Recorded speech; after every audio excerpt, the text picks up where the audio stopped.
Hey everybody, JC here from Entertainment News International, and I want to welcome you to a new segment that we're calling Pop Talk. Basically, we'll be going over the latest happenings in the world of pop culture, everything from action figures, video games, comic books, movies, and what have you. This week we're going to talk a little bit about some news that came out of last week's UK Toy Fair. Now, those of you not familiar with what Toy Fair is, it's basically a trade show where all the toy companies come, everybody from Hasbro and Mattel, and they come and they show off their latest products for the coming year, or at least the first half of the coming year. And there's usually a different toy fair that happens in different countries. UK, for UK retailers, there'll be a toy fair, which is usually the biggest and most newsworthy toy fair of them all. Will be happening here in New York City starting on February 13th. And Toy News International will be on hand covering that show in full detail. So if you're into the action figure collecting scene, you definitely probably want to check that out and mark your calendar for February 13th. And we'll be kicking things off with coverage of the Hasbro showroom.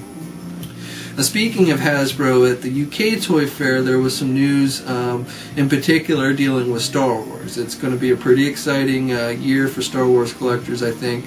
With the 30th anniversary of The Empire Strikes Back, companies including Hasbro have a lot of cool things in store Empire Strikes Back related.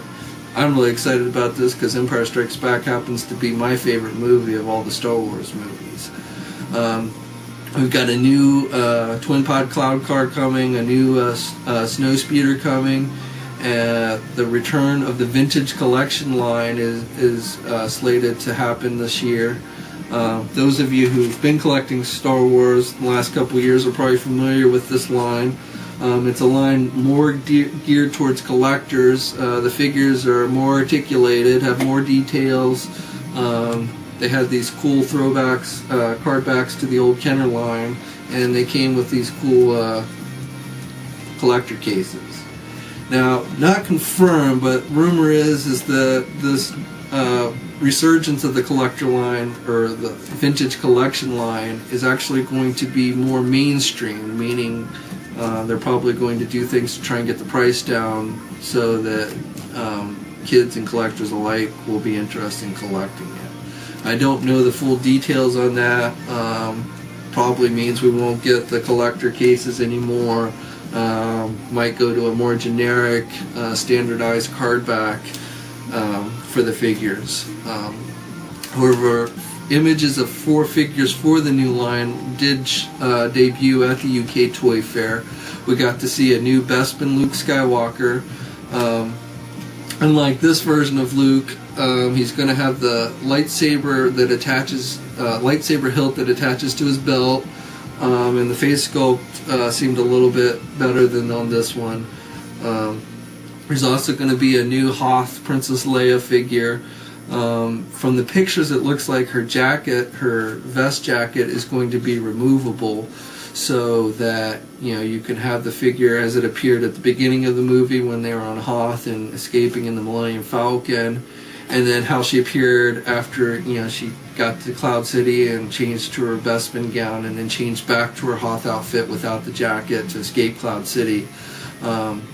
It looks like from the image that I saw that basically the figure will allow you to do both versions, so that's kind of getting 2 figures in one with that, if I'm right.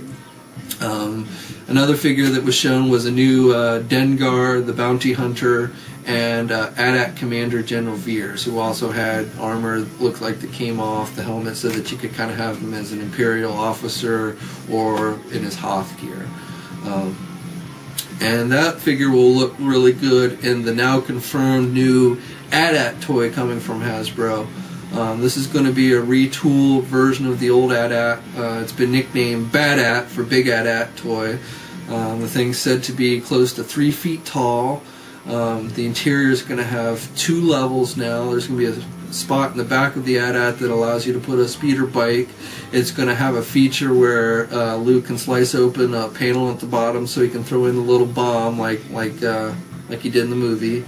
The cockpit is set now to hold 6 figures. The original version only held 2 figures. And then I believe it's going to have electronic lights and sounds and stuff.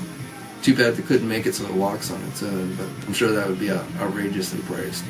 No word on pricing yet, but probably those of you familiar with, they did something similar to the Millennium Falcon toy a couple years ago, Hasbro did, where they basically increased the size and added more features and stuff that made it more movie accurate.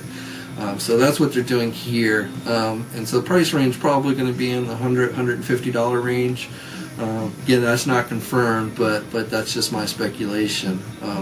We should be learning more about this and all kinds of Star Wars products, as I said, in about 2 weeks at the New York Toy Fair, where we'll be on hand to get lots of cool pictures and information on that. And then that about does it for Star Wars. I'm sure also Hasbro's going to be continuing, actually I know they're going to be continuing their Clone Wars line as well. Look for the influence of the Mandalorians, the race that basically invented Boba Fett and Jango Fett's armors. They're now being portrayed in the cartoon, most recently this past weekend with guest voice actor Jon Favreau as one of the Mandalorians. If you haven't seen that, I really recommend that you check it out because it's a really cool episode. And I'm sure that's going to influence the Clone Wars toy line that will continue on into 2010 from Hasbro. A little bit in the way of Iron Man news. Iron Man 2 news and Marvel Universe 3.25 news came out of the UK Toy Fair. We're going to see new figures, 3.25 inch scale figures of Archangel, so you can add that to your X-Force team. An AIM soldier, so army builders will be happy about that. And Juggernaut, which was teased at San Diego Comic-Con last year by Hasbro, is now is on display and is going to be coming this year. There was also a Colossus figure shown. Basically what happened was a blurry image leaked out of these figures, and so it's hard to tell from the image if the Colossus is a new figure or just the already released X-Men Origins Wolverine figure they just happen to have on display. Again, we'll have more details on all that, and I'm sure Hasbro will actually have a lot more on hand at the New York Toy Fair for Marvel Universe and Iron Man. Another thing that came out this past week for Iron Man 2 in the 3.25 line is the new Whiplash figure, the Mickey Rourke Whiplash villain as he's portrayed in the movie with the armor and stuff. There's a figure in the works for that. There's also going to be several different versions of Iron Man armor figures coming out in the next couple waves. In a press release, Hasbro release, they said they're going to be doing about 5 villains and supporting cast member figures. So hopefully we'll get a Black Widow, Scarlett Johansson version of Black Widow coming. Maybe a Happy Hogan figure. Jon Favreau, who plays Happy Hogan in the Iron Man movies, also directs the movies, was tweeting on his Twitter page last week that he was hoping to see a Happy Hogan figure. So if you're listening, Hasbro, you might want to get that in the works if you haven't already. And that about it for Marvel. There's also a little bit of Transformer news, which don't really have time to go into this week, but definitely if you're interested in the Transformers, go to tformers.com and read up on all the latest happenings of Transformers. And that about wraps up this edition of Pop Talk. In future segments, we'd really like to hear your questions that you have for people in the industry, whether it's action figures, comic books, video games, or what have you. And we'll try and take those questions to the people in the industry and get you some answers, and then read them on future segments. So if you have a question you'd like to see try and get answered, send it in to us at poptalk@enewseye.com. That's poptalk@enewseye.com. Just put in the header Pop Talk question, and then in the body of the email just put your question and your name, and if we get to it and get an answer back, we'll read it on a future segment.